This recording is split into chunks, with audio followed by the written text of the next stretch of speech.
The contamination here from Exide is 10 times worse than that of Flint, Michigan. And you can go anywhere in the country and everybody knows what happened at Flint, Michigan. Over the years, lead contamination has been found all throughout the United States, everywhere from Flint, Michigan to Southern California and beyond. In this case, Los Angeles, more specifically, neighborhoods of East LA. Lead contamination, lead poisoning, is a serious situation that, if left untreated, can be potentially fatal. Lead is a neurotoxin that, when ingested, can cause severe physical and mental health damage. That's why cities and counties throughout the U.S., when there's a suspicion of this danger, test for lead and arsenic, a precautionary measure to make sure these toxic metals don't seep into the groundwater, the soil, the air. Because if neighborhoods are not tested, these toxins can ultimately seep into your nasal passages, your lungs, your system. Loyal Heights resident Terry Gonzalez Cano knows about this. 10 years ago, we already knew that there was something wrong with the air that we breathed. All the people that are close to me in my life, my parents, my siblings, my children, my neighbors, we were all sick. My neighbors either passed away, just from some health issue that is not genetic in their family. We have cancer in my household, on each house on either side of me. Our family friends that lived across the street, both parents had cancer. Terry explains her own health issues from what she says was all the lead ingestion over the years in this East Los Angeles neighborhood. Lead that was in the air, and lead that had also seeped into the grass and soil of her family home, where Terry, her siblings, and parents lived. I've had several strokes. I have the beginning stages of early cancer. My bones are deteriorating. My spine is deteriorating. I've had to have a hysterectomy. Asthma, I have such a long list. Nerve damage, all of these are a direct side effect from all the contaminants that we were exposed to. Terry says despite her own personal health problems, which have destroyed her, her greatest life challenge, her most trying ordeal, is simply getting through each and every day without her parents, who passed away over 10 years ago from the lead poisoning. She insists. My parents were two of the most amazing people to ever walk this planet. They were beautiful inside and out, kind, loving, super compassionate, and I love them dearly. So exactly what happened over the years here in the East Los Angeles neighborhoods that made Terry and so many other people sick, with an estimated 10,000 homes contaminated from the lead emissions in this community? A lead crisis that has affected some 100,000 people, with a portion of them getting ill, like Terry. The saga all began with a disgraced, now shut down battery recycling plant known as Exide Technologies, and then a series of events to follow that, according to neighbors, involve lies, neglect, and deceit from many guilty parties. Government agencies, they claim, the City and County of Los Angeles, the State of California, the South Coast Air Quality Management District. We begin with the historical context. Exide is located in the city of Vernon, next to East LA and South LA, where there are some of the poorest neighborhoods in the nation. This community, where Terry and her neighbors live, borders the 15-acre former Exide battery recycling plant. The facility had been operating in this area for nearly a century, in later years recycling anywhere from 20,000 to 40,000 lead-acid car batteries and other types of batteries a day. And despite the fact that the state of California and other regulators like the South Coast Air Quality Management District had this toxic battery plant on their radar for years, and according to many court documents, knew Exide was a primary lead polluter in the region, Exide somehow escaped the scrutiny and was still allowed to stay in business, polluting and poisoning. However, things were about to change in 2015 for the better, or so it seemed. That's when, in part, the state of California and their Department of Toxic Substances Control, or DTSC, after years of neglect and mismanagement, finally stepped in and finally began the overdue cleanup of the contaminated soil. The lead pollution was off the charts, and Exide was forced to close permanently. The company signed an agreement with the U.S. Attorney's Office to shut down their business. The federal government allowed Exide and its employees to avoid prosecution for what was ruled years of committing environmental crimes. Crimes that included things like illegal storage, disposal, and shipment of hazardous waste, the same waste that has made so many neighbors sick. The company also had to agree to pay about $50 million to help demolish and clean the plant and the surrounding communities. Scientists say this colossal project to rid the lead in a nearly 2-mile radius of the plant is going to take years, costing hundreds of millions of dollars, if not more. The environmental impact is overwhelming. Neighbors say the discredited Exide Corporation did not take responsibility, did not clean the neighborhood. According to court records, a shamed battery plant filed for bankruptcy and ran away, leaving these low-income neighbors to fend for themselves. Today, years later, the company is not talking, still running, still baffling. Well, neighbors are talking, and they say things have changed somewhat over the years. Changed in the sense that now their battle is not with Exide anymore. They tell me their battle, now a war, is with the state of California and the Department of Toxic Substances Control, DTSC. They say the buck must stop with the state. No excuses anymore. But at no point has the state acted like this is an emergency. Mark Lopez has lived here in East LA his entire life. Mark is a neighborhood activist fighting for what he terms justice for the community. He is the East Side Community Organizer and Special Projects Coordinator for the organization East Yard Communities for Environmental Justice. And Mark, like Terry, has dedicated his life this past decade to speak on behalf of the thousands of angry East LA neighbors who claim they're invisible and ignored while their homes and backyards remain drenched in lead.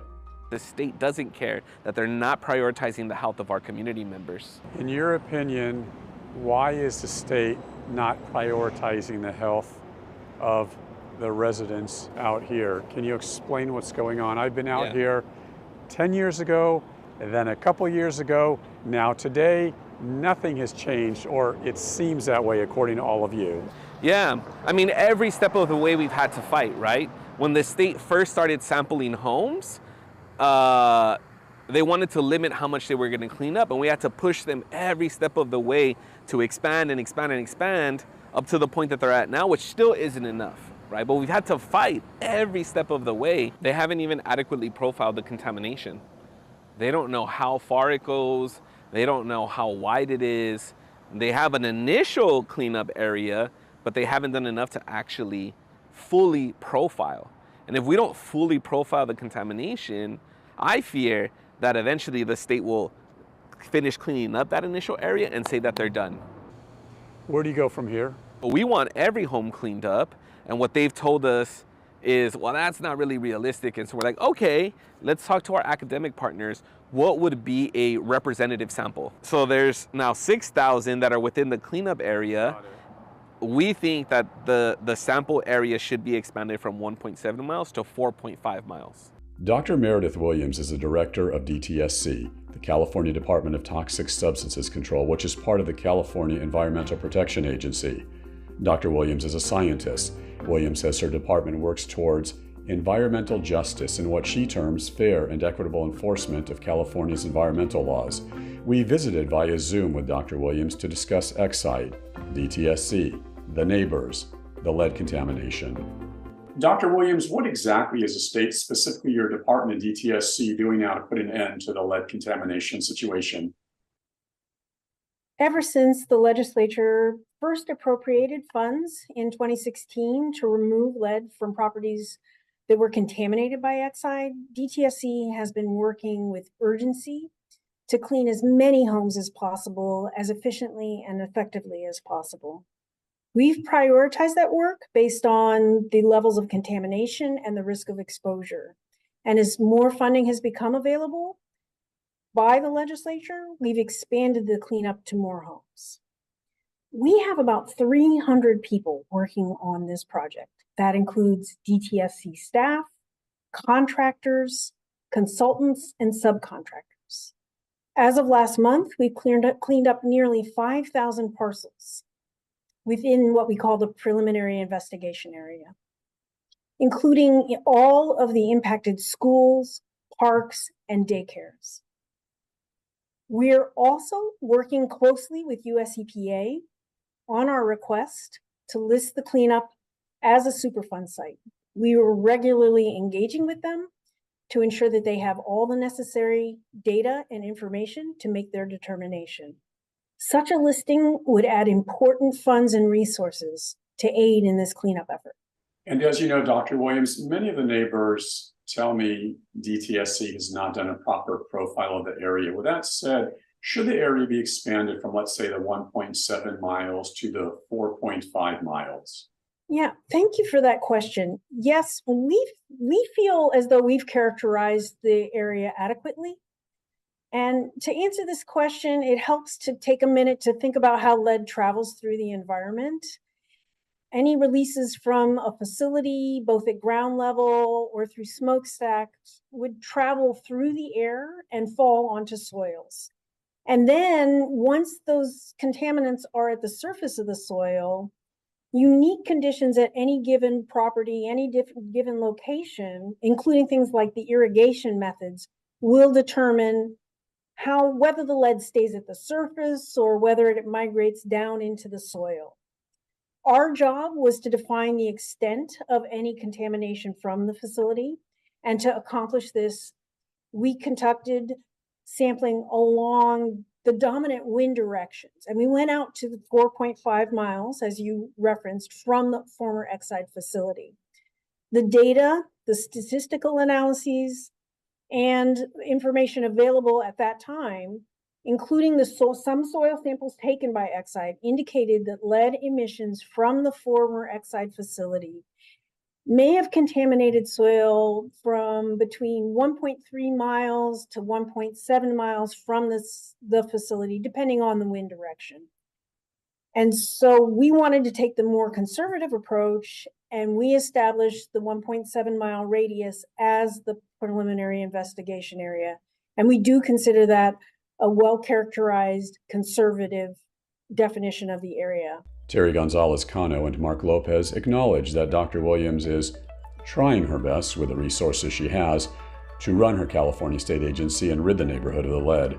Unfortunately, Terry and Mark say that effort is no consolation, not good enough for the thousands of people who are severely ill from the toxic poisons that have infiltrated their homes and have overtaken their communities. The people who were primarily responsible, Exide, DTSC, and the government let them off the hook. Why? I don't know. I ask myself that every day. How do these people live with themselves? If somebody else were to go someplace and commit murder, there's no question they're gonna get charged with murder, and they're gonna go to jail. They're gonna pay the consequences. These people murdered thousands of people in this community and the surrounding communities that they contaminated at, and nobody went to jail. The state agency that was supposed to prevent them from doing this is a state agency that's in charge of the cleanup and holding them responsible. Department of Toxic Substance Control. They held their permits. They were the ones that Exide went to go get their permit from. However, Exide operated for 30 years on a temporary permit, which meant that they didn't have to meet all the standards that they should if they had a permanent permit. And DTSC let it happen. State has lied to us. They've withheld information for us. Why did it take us to find out on accident how bad Exide was contaminating the air and the ground? And when we asked, after we found out about the air quality standards, when we asked to get our soils sampled, they said no. They said, oh, well, we don't do that. And we had so many different answers from, oh, we don't have to worry because it's in the air, but you don't have to be a rocket scientist or a chemist to know that heavy metals in the air are heavy. They're gonna fall to the ground. Every single year Exide was in existence, every year they had a violation. And DTSC did not notify the public at all. They knew how bad their contamination was, and they never notified us. So they're just as guilty as Exide. We would like to see them held accountable as well. That isn't something that we forget about. Some of those people are still working at the state agency. Some of those people are working at different state agencies, probably making equally terrible decisions that compromise the health of other communities like ours or our community. So no, we haven't lost sight of that. Could your department, Dr. Williams, could DTSC, let's say, have had better oversight with Exide, including the permitting process, the enforcement process?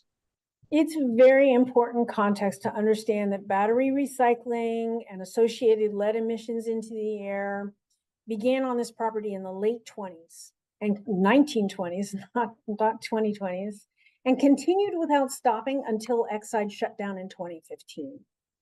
RCRA, the law under which DTSC regulates facilities like a lead acid battery facility, didn't even come into existence until the late 70s. So DTSC didn't even exist back then. The facility emitted lead into the air for 50 years, generally with very few limits, particularly from the 1920s to 1950, before laws and DTSC were in place to try to limit those emissions. So that's important context.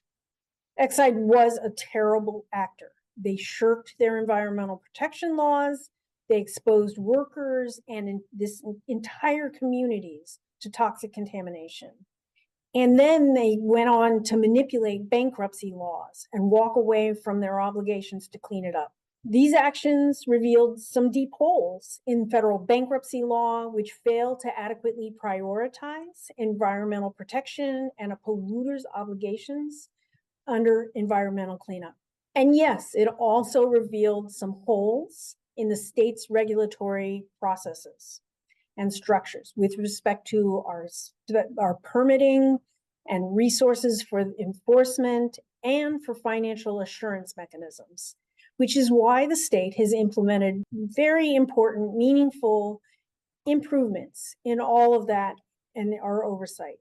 I hear you. I appreciate that. Thank you for that answer. Yet with that said, did DTSC, did your department, Dr. Williams, sufficiently notify residents about the toxicity of the Exide plant over the years you mentioned?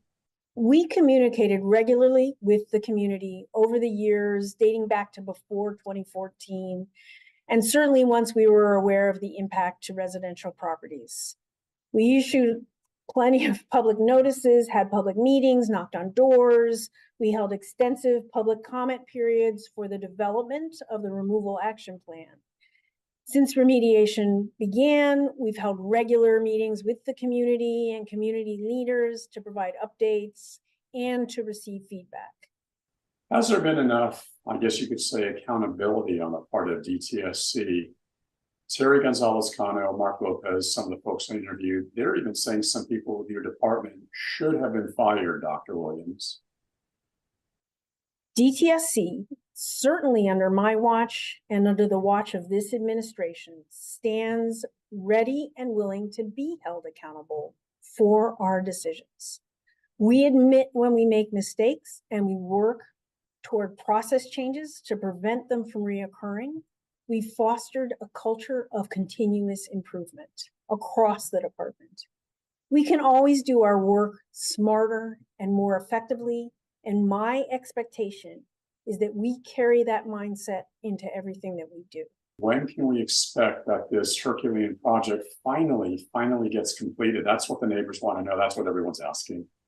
Though it took time to build all the processes and the capacity to get this work done correctly and expeditiously, we now have the capacity to clean approximately 80 properties per month when we're in full mode and the weather cooperates. And this is optimal in light of the recent limitations identified in terms of the impacts to the community. We don't necessarily want more trucks going in and out of the community. We really have to operate within some constraints. So the current cleanup takes into account those kinds of impacts and parking issues. And with the funding made available to date by the California legislature, we're on track to clean almost 6,000 homes, 5,942 properties by 2025. If more funding becomes available, we'll keep going. We'll just continue to make sure that properties get cleaned until everyone can feel safe in their home where they live. I'm furious, I'm frustrated, and sometimes I'm just numb. If I hear the word Exide or DTSC, I blame them for the death of my parents and the people that I love. In Flint, Michigan, we know that people went to jail.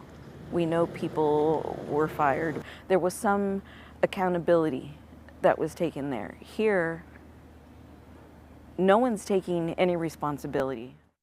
It's of critical importance that the state gets this cleanup right.